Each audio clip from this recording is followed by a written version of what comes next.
Hello, it's Dawn Michelle and welcome back to my channel. Today we're going to be doing another DIY tarot spreads where I'm going to share with you how I create a little spread that I like to play with called a vignette spread. So the idea behind this spread is that it is actually mini spreads that come together to create one overall reading. So I'll be creating 3 little mini spreads that I'll do little mini readings with and then pull them together in one overarching message. So I've got 3 different decks for each of the 3 vignettes, the 3 parts of the spread. And I've got 2 oracles and 1 tarot for each. That's just sort of the assortment that I like to use, although you can use any manner of decks for this. You could use all tarot, all oracle, mix and batch, however it is that it works for you. So I have 3 decks for 3 vignettes, which the 3 times 3 makes the 9, and I just love that energy for this sort of a practice. So I do tend to do it in little 3 readings that come together using 3 decks each. I just like the way the energy of those numbers work together, the 3 times 3, the 9. That's a very significant sort of numbering system in the way that I read tarot. 2, 3, 6, and 9 kind of create little mini stories within each of the arcs of the tarot suit. So I just love that idea of the 3 and the 3 coming together, and then we're getting the 9 out of that. So this is one of those tarot spreads, thus the DIY, that I have created for myself to be able to play with different energies, to be able to use my decks in different ways. I'm going to share with you the process I go through to build this. There really isn't spread positions, as with a lot of my tarot spreads, particularly my DIY ones. I don't use a lot of positional stuff unless I'm following a particular practice. But when I'm just kind of here in this space, creating readings and just kind of working with my cards in a little bit more of an intuitive way, I like to create spreads in that intuitive space as well. So that is where this spread kind of came out of, was me working in that space. Now, a lot of times when I'm going into a reading like this, I love to have a sort of overarching theme, a sort of idea, maybe even an aesthetic that I'm trying to work through as I create this particular spread. And a lot of times I'll have sort of what I call an inspiration deck. So for me, the inspiration deck for this spread is the Tarot de Carlotides, which is a deck that I talked about last month because I used it in my monthly medicine, and I am still working with this deck. I'm still enjoying using it, still loving it. And so I wanted to create a vignette spread around this energy, which is kind of modern, kind of fairy tale. It's a little blend of sort of the inner and outer realms together, and that's kind of where this little DIY vignette spread is going to come into play. So I'm going to be using all manner of decks in this spread. I have tarot, I have oracle, I have a round deck, I have some little pocket deck, I have indie, and I have mass market. So it's kind of just a plethora of things that I have available to me in my practice. The first deck that I'm going to start with is the archetypes deck, and I'm going to create a little archetype mini spread within this larger spread here. So I would normally like shuffle, but me trying to shuffle this deck is just ridiculous. I have had this is my 3rd copy of this deck. I squared one, I did a side trim and round kind of oblong one, and I'm back to the round just because I don't know, that just because. So anyway, let's see what we got here. We got the offering. So that's going to be the sort of base or the foundational of this little 3-card reading that I'm going to do here with the offering. Now, as I'm working through these readings, I would of course be getting into the guidebooks for anything that I feel I need to work with a guidebook for. And for the archetypes deck, I feel like the strength of this deck really is the guidebook. So I would definitely be getting into that. But I want to know where that offering is going to be applied in my life. So I'm going to pull a little Tarot de Carlotides to go along with that. And we got the Tower. So interesting. So the offering with the Tower here. And then I like to pull another oracle card for kind of the sort of takeaway of this little reading. So of this little mini reading, which is going to be in a larger reading. So I'm going to use the Modern Nirvana Oracle for this. And we got Involution. So I'm going to try to stack things up here. as best I can so that we can see what we've got going on. So this is my foundational energy for this little section of the reading with the offering. We have the Tower, that's my main message, and involution would be my sort of takeaway from this little experience here. And you'll see that I'm not really creating any sort of spreads. I'm just working with the cards, and I'm just kind of gonna layer them up on top of each other. So this would be a case where I would really need to get into the guidebooks for both of these cards. I'm not gonna do that for time's sake because I really just wanna show you the sort of process of working with these cards and these little vignettes versus doing an actual reading. I have been doing some actual readings here and there on my channel, so if that's something you're interested in, definitely keep an eye out for those. But today we're just gonna be talking about the overall process of the spread.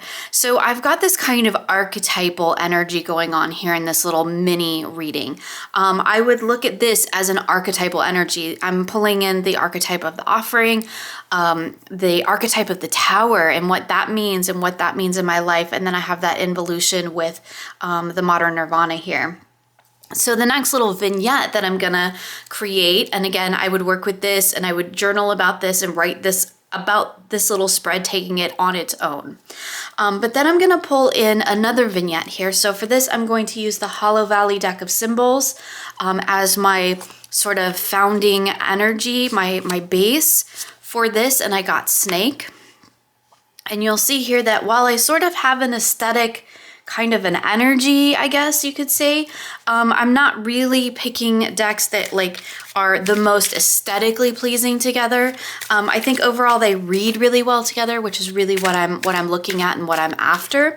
It's not so much about making a beautiful spread on the table, although you can certainly do that, and that's a lot of fun to do as well. So I've got my snake, and that is the foundational energy for this little section of my vignette.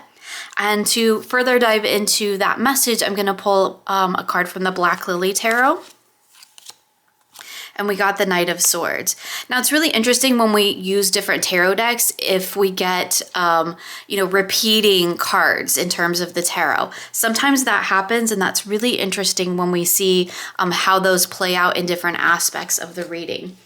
And then I'm going to, again, pull another little oracle card to give me something a little bit like concrete. So at this point, I'm kind of like, here's the energy I'm sitting with. Here's maybe what's going on in terms of that energy. And I'm going to pull out the How to Be a Moonflower deck and just see what I can do with that energy. And I like this one, even though it's like totally new to my collection. I haven't played with it a ton yet. I have the other deck by this creator, and it has some great messages in terms of like things that we can do. So here's the card I pulled, and then it says keep a dream journal. So I might want to look at this and go, there might be some interesting things coming up for me in terms of my dreams. And maybe that's what I need to be paying attention to in terms of this Snake Knight of Swords energy. But again, this with dream journal is maybe telling me not only that something that I could do in terms of working with this reading and just in terms of diving deeper into my own sort of personal growth, but maybe that there's something coming through my dreams that I need to be paying attention to. And maybe the realm in which we are doing this work is actually in the dream realm. So maybe it's not even happening in the physical sense, it's happening in the sort of spiritual or in the dream world sense.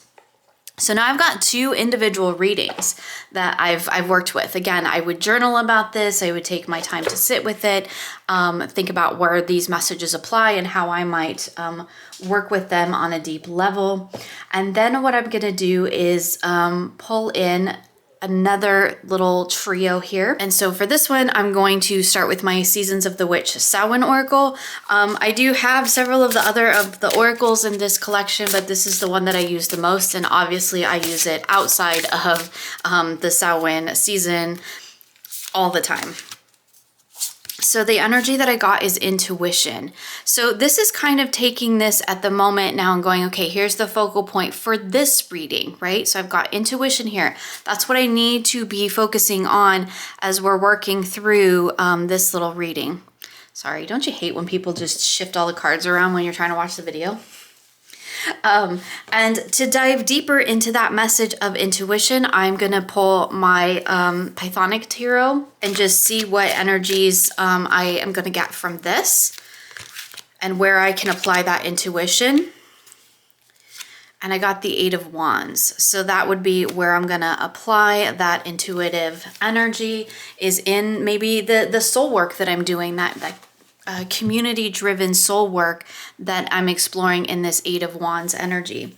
And then to sort of, again, wrap up this little reading here in terms of this little mini 3-card that I've got, I'm going to be using my Earth, Moon, and Shadow for this one. And I'm going to pull a card to kind of give me an idea of like, what's the takeaway from this little reading.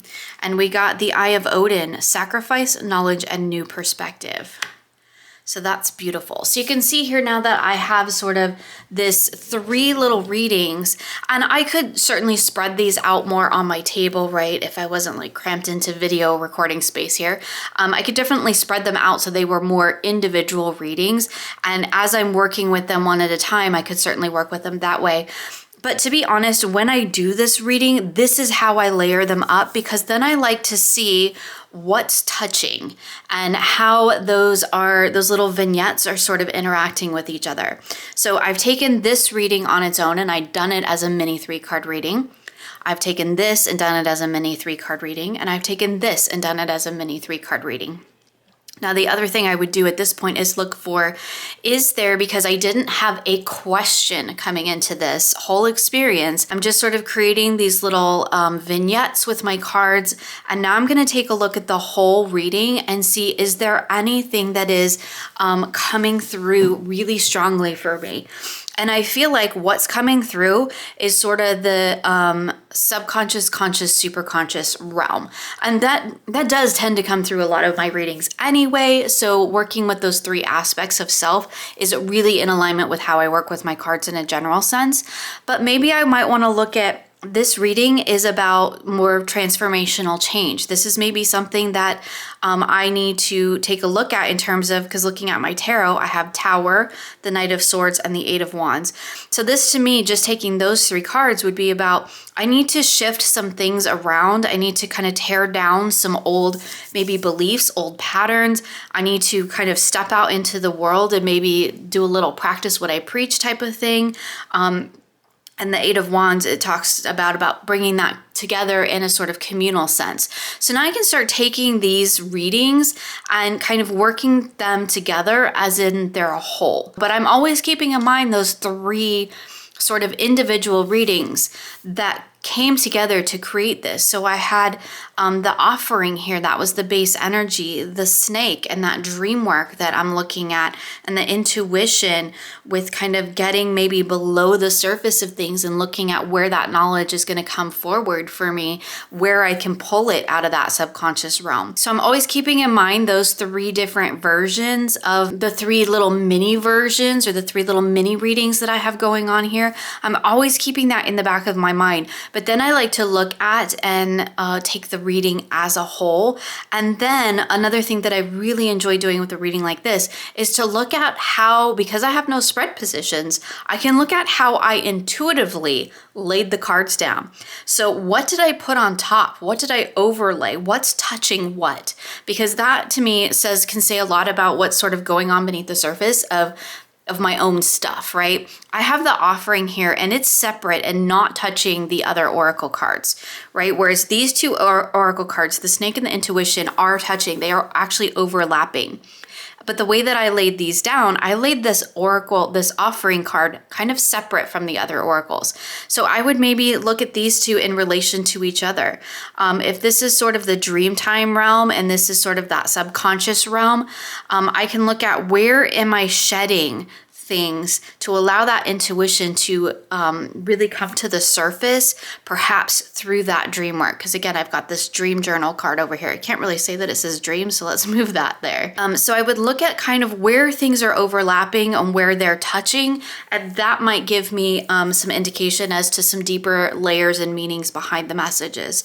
If you look here, I also have these 5 cards can almost create a little reading in a sense too.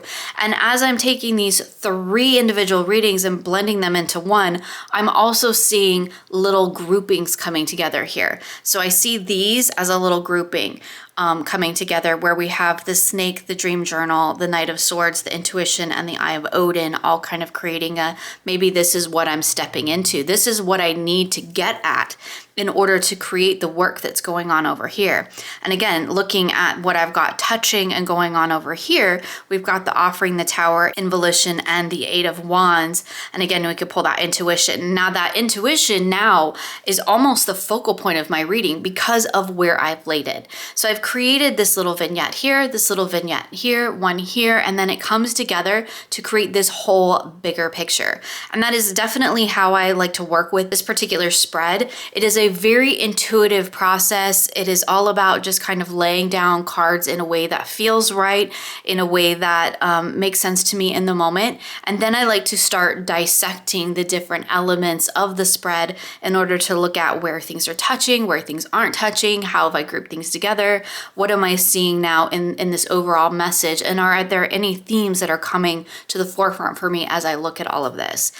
So while I do love to do it with as many decks as possible, I do want to show you this same sort of concept with just one tarot, one oracle, because I think it's important to share how you can take these big sort of multi-layered readings and do it with a smaller number of decks, and it doesn't negate the impact of the reading at all. So the other little alternate version of this is just using one tarot, one oracle, and that's what I want to show you, but the concept is still the same. We're still going to create 3 individual readings and then bring them together into one whole. So let's go ahead and start with our first reading. I'm going to pull an oracle card for my focal point for that reading, and I have assertiveness. So we have the 4 of Cups here. So I'm just going to lay one oracle, one tarot per each of these positions or each of these mini vignettes, and this is going to create the first spread. So it's just a 2-card spread coming together to create another 2-card spread and another, and then we're going to take the reading on the whole. So our first little reading is assertiveness with the 4 of Cups. And we would take that as a reading on itself, and then we do another 2-card reading here with emptiness and justice. So that would be our next little 2-card spread, and we would work with that imagery and energy. And then we would take our third one here with awareness, and then the card for that is judgment. So I'm going to pull that right there. Now, again, looking at how I intuitively laid these, right? We've got a reading here, a reading here, and a reading here. Each of those create our vignettes. But if you look again at how I laid them, and I think that's the key, one of the key components of this particular spread, it's not just about the decks that you use. It's also, again, as I said previously, about how I lay things on the table. Because I'm using no spread positions, these kind of create an energy in a sense in the way I read them based on how I laid them down. So again, I've taken my 3 individual readings, I've done my journaling on them, I've taken the assertiveness 4 of Cups as a reading, emptiness and justice as a reading, and awareness and judgment as a reading. So 3 individual readings. Now I'm going to take them all together as this sort of 6-card reading, and I'm going to pay attention to where I laid things. Because if you look at how I laid things, I kind of ended up laying this assertiveness 4 of Cups on this left-hand side, which to me usually indicates things I'm sort of leaving behind. And that's just how I tend to work with my cards positionally in terms of how I lay them on the table. Most of the time, what's over here is kind of like what's going to be behind me soon, right? Maybe this is what I'm trying to leave behind. It's what I need to leave behind, what I'm working on leaving behind. And over here we have emptiness and justice. So this is a really interesting thing, because anything for me usually on the right-hand side of the spread could also be what I'm trying to step into, what I need to cultivate in my life. And I would need to get, again, into the guidebook, which is really lovely for the Modern Nirvana, and see like more about those ideas, especially with the sigil cards. I know what emptiness means to me on a personal level, but it may not be the same in the deck. And again, I sometimes will use what's in the deck and sometimes use what it means to me personally. But we have this sort of idea of justice. And to me, this kind of indicates that like when my heart and head are not in balance, that's where that emptiness energy kind of sits. And then if you look at awareness and we have judgment in the middle, the thing that's really interesting about this is I have judgment actually touching all 3 oracle cards. It stands separate from the 4 of Cups and the Justice card, but it's touching all 3 oracle cards, which tells me that when I balance assertiveness and emptiness and I cultivate those energies with awareness, that's where I find that sort of herald of the call through judgment. And I just think it's really interesting how the reading can really change for me based on where I lay the cards. So let me do one more, and I'm going to show you with kind of just if I were to use 3 decks, 2 Oracle, 1 Tarot, and just show you kind of an alternate version of this. Okay, so this time I'm going to follow the same sort of process. I'm going to pull my first reading here using my Oracle Foundation with Ecstasy. I'm going to pull my Tarot to Carlotides to tell me where that energy is sort of reflected in my life. And I've got the 6 of Wands here. And then what I'm going to do is pull another little oracle, and I like to use a little pocket oracle for this a lot of the time. I'm going to use the Craft Decadence oracle. So this one here, it's a little indie deck. These 2 are mass market. And I'm going to pull a little oracle for the sort of takeaway message from this. So we have 6 of Wands with Ecstasy and Exalted Mission, Uplifted Aim, and Higher Quest. That's beautiful. So again, I would take that reading in and of itself. That's the first part of this vignette. Then I'm going to pull my second part, and I'm going to go this way here. We've got Nourishment, and my tarot is the 6 of Pentacles. And that's going to be the sort of where I need to nourish things. And then I'm going to pull my Craft Decadence with Spirit Leader, Proud Pathfinder, Guide, and Protect. I'm actually going to put this one up here. And again, there's no real rhyme or reason to how I'm laying things from the get-go. I'm just kind of laying things wherever I feel like they need to go. So that's my second reading. I would take those 3 to look at Nourishment, 6 of Pentacles, and Spirit's Leader. Then I'm going to pull my third oracle where we have Resistance. And I'm going to put that one there, and I'm going to look at what Resistance is talking about in my life. We have the Queen of Pentacles. So am I resisting myself? Because I am the Queen of Pentacles. That's my personal significator. It's not always what she stands for, but it is a lot of times what she stands for me. And then I'm going to pull my Craft Decadence, where we have Primordial Savagery, Wild and Raw, Primitive Instinct. And I'm going to put that one right there. So again, now I can look at how I've built this little vignette here, right? Because I started with these 3, then these 3, then these 3. And then now I'm going to look at, after I've done my journaling, taken them all as on a whole, now I'm going to look at how did I lay them down on the table and what does that tell me? What additional information can I get from that? Also looking at this as a whole reading, right? So really interesting that I piled everything on this side. So that tells me that this Ecstasy, this 6 of Wands, and this Exalted Mission, it feels a little bit like isolated over here. So this might be the kind of the pie in the sky thing that I'm trying to get at, right? This higher quest, this raising to the next level, this 6 of Wands here where we've got that sort of victory energy that we tend to see, right? But it's a 6, it's not the end. It's not the end of the wand suit. So it's like, it's not the permanent victory. It's just little steps along the way that kind of tell you that you are going in the right direction. And I've got this Ecstasy card here. And to me, that's talking about the things that really, set our soul to fly. This is like the thing that we are really trying to just cultivate on a deep soul level, like on a whole life sort of purpose thing. But it does feel a little bit isolated from this side of the reading over here, which feels like more in alignment with kind of like maybe what's going on, what I'm actually doing. So whereas I'm not looking at sort of what I'm leaving and what I'm stepping into, what I'm looking at now is kind of how this is where all of the work is being done to get to this. And hopefully that makes sense.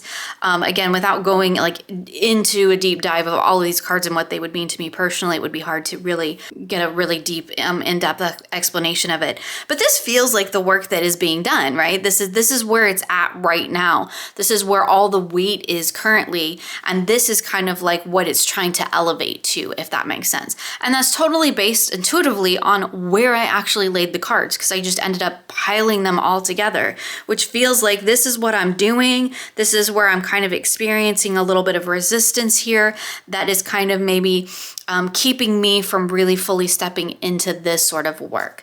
So that's another sort of variation on this vignette spread. But again, the kind of core concept of it is taking a couple of decks here and creating little mini readings that I can then pull together into one overall spread. And you could do this in any sort of manner, right? We could lay 3 cards first. I do like to kind of do them one at a time, but if you wanted to, say, do it in more of a one whole reading, you could still sort of build that vignette sort of energy. So maybe we have these going on here, and I'm going to pull these, and it's kind of in how you work with the energy, right? And how you take them. So I can lay them all at once, and then I can look at, and now I can't really do anything in terms of like positional things because I've laid them in very straight lines. However, that says something about where I am and where I'm at, right? That this is very ordered. It's also going from largest to smallest. There's something to be said in that too, right? So I can look at all of those things as well, but I can also just lay it as one whole reading and then take them individually. So I would take these 3 as one reading. So Prism, the 7 of Wands, and Silent Treasures. That would be my first reading that I would work with. Then I would have Breath, 4 of Wands, and Contradiction. Prodigy would be the second reading, and then we'd have Forgiveness, Death, and Concentrated Potential, and that would be my third reading. And then I would take a look at them on the whole, right? One whole 9 card reading. So however it is that you want to lay it kind of depends on kind of what level of depth you want to plumb with these readings. I love doing it in the sort of clustered sense because, again, I work with the reading based on where cards are laying, and that's kind of how I work with the energies and interpret them. But you can also do them in very much like a line. You could do them, not touching, right? Like if I had more space, we could do this sort of thing. It doesn't really matter how you lay them initially, and that's kind of the point, and that's what kind of gets you that idea of the 3 readings coming together to create the whole. So there you go. That is the DIY Vignette Tarot spread, where we were looking at creating individual readings that come together to create a larger whole reading. We talked about how, where you place the cards could have some effect on the reading if you so choose, and depending on the types of decks that you wanted to work with and all that kind of good stuff. So I hope that you enjoyed this video and found it helpful. As always, I'll have links for everything I've shown here in the description box of this video. Thank you so much for hanging out with me today, and I look forward to sharing with you again soon.